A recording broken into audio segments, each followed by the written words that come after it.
We want to be compassionate, giving, loving German people, not one with some fascist ideology, one that tells us to hate our brother, one that tells us to kill our sister, one that tells us to annihilate the strangers among us.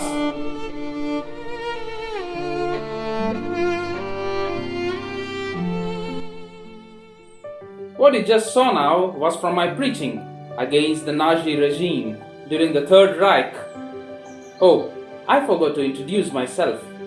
I am Rupert Mayer, a Jesuit. I have lived through both the world wars.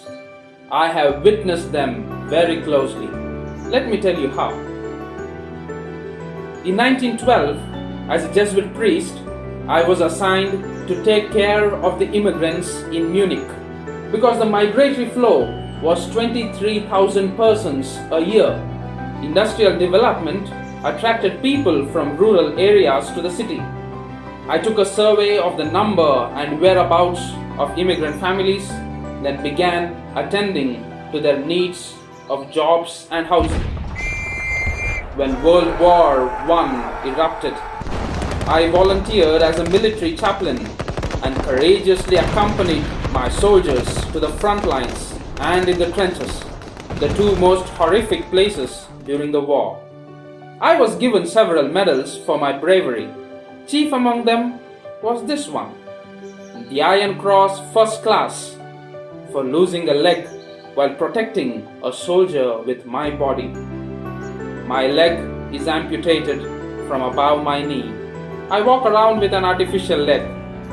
No wonder the people of Munich call me the limping priest.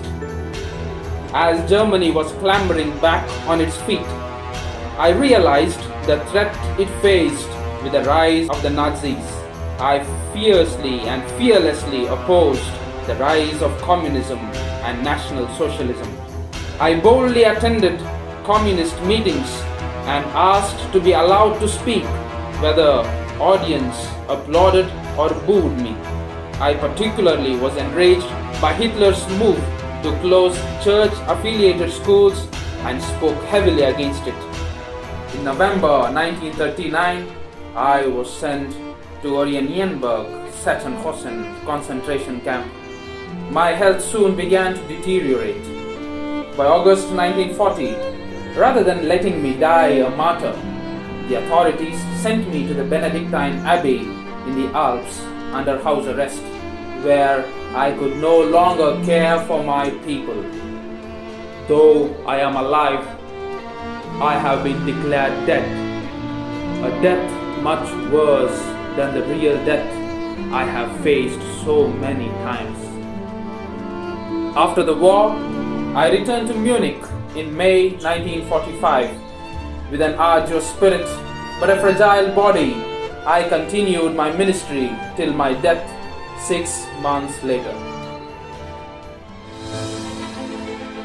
In this world of hate and war, resentment and discrimination, injustice and oppression, exhibit an unyielding courage in the face of evil. May you be able to say, like me, I have not been silent when I ought to have spoken.